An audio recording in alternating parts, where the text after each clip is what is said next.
Borno people, do you know where your vote shall go to meet the man of vision and wisdom? Well, there is more to life than journeying in prosperity. We took a lot, the society gave us a lot. We were educated from public expense. Most of our people were from the humblest of background, and there's a time to give back to the society, what the society gave us. And basically it was a major driving force that made me veer into politics. Ordinarily, I'm not your constitutional Nigerian politician.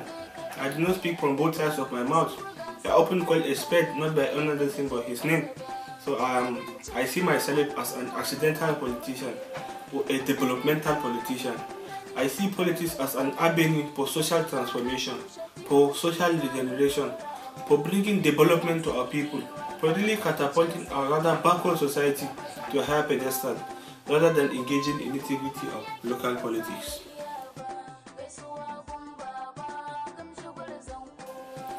Well, in terms of agriculture, the whole focus of the administration is a grassroots socio-economic empowerment program, with agriculture occupying the center point of the whole program. Entrepreneurial capitalism is embedded in the very psyche of the average Nigerian, but most of our people are poor, they are lacking in skills, and modern agriculture is all about adapting, embracing technology. The whole mantra is on increase in yield. So, as I have always told you, a Borno man has no business being poor, nor even another Nigerian, because Borno is 14 times the size of Abia State, 20 times the size of Lagos, where 3 times the size of the Southeast region fused into one. And land in itself is the most endowed, most precious of commodities. We have land which, when well properly harnessed, can provide jobs for the multitude. Nigeria spends $20 billion every year importing food. We are the highest food importing nation in the world. We spend $1 billion every day importing wheat. Wheat that can be produced from the wheat bear right from Sokoto down to Borno. Tomatoes. 1.6 billion worth of tomatoes are being imported from China. China, there is no use tomato. They produce tomato for the Nigerian market, for the African market. We import all sorts of jars. We import toothpick from Canada, cabbage from the United States, packaged in Dubai and delivered to Nigeria. So it's really sad. We need to work in our agricultural products in order to transform the agricultural sector. Education is the bedrock of our society. Through education, within a generation, the son of a senseless peasant will be a celebrated icon.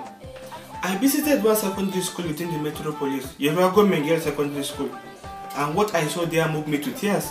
Even now, if I recollect, sometimes my eyes tend to become teary. I sought to know from the principal how much she was giving for the feeding of our student for 1 month. She told me she was giving 1,009,000 naira only. With a student population of 2,500, this translates into 400 naira per student per month, which comes to 13 naira 33 kobo per student per day, which comes to 4 naira 33 kobo per student per week. And 4 naira 33 kobo cannot buy a sachet of pure water. And you and I, Desmond, we are all product of the public school system.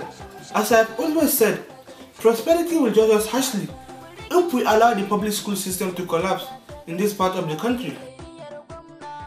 Well, a governor might be the chief security officer of his state, but neither does he control the army, the police, not even the civil defense.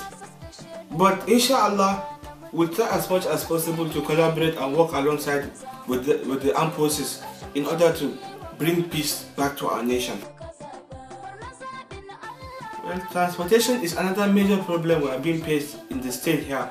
You know, it saddens me sometimes. How much is the price of a Belita Heights bus? It's a factory 7-8 million.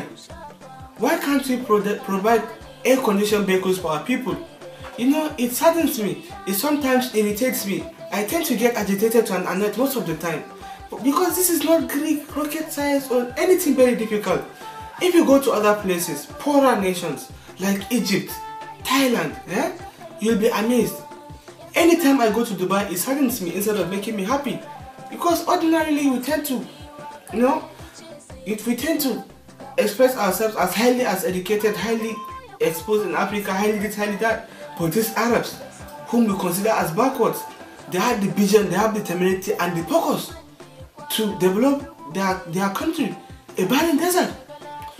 We shall reach the promised land, inshallah. We shall reach the promised land. We shouldn't, let our country down. Well, my plans for the health sector is very, very too much. So I'll try as much as possible to increase the facilities in the health sector in order for them to be able to, make life better for our people. So we'll try as much as possible to collaborate and work with the health sector to be able to, provide good service to our people.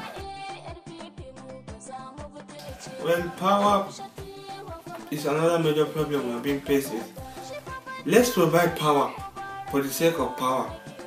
Well, we can use the absorber to provide power in our own power sector in New Marte, but sadly in Borno we are only getting 5 megawatts of electricity per day. And this 5 mega electricity per day we are getting, mind you, we share it with the dedicated line to the Nigerian Republic. Maiduguri, with a population of over 3 million,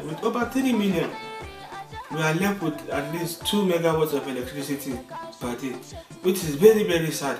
Well, inshallah, we try as much as possible to work towards the power sector to develop much more power that will generate in the state. Well, the youth are the backbone of our society. Because these youths that we tend to abandon, that we neglect, we use as ecomocs, as encaladers, as area boys during electioneering. They are the priceless monsters that will consume each and every one of us before the end of time. So it is in our enlightened self-interest to invest in the youth. Inshallah, we'll work towards that. Inshallah, if I'm being elected the governor. Well, to my supporters out there and to the good people of Borno, the future of Borno is in our hands to make or mar. I still want to go back to Abraham Lincoln, who said, "I do not care who my grandfather was, but I care what my grandchild will be." So I'm not obsessed with the past.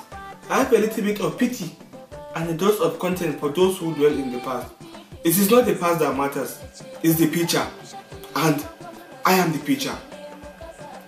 I have the exposure, I have the vision, I have the focus, and mind you, I have the age to take Borno to a greater level. Thank you very much for your time, and God bless you all.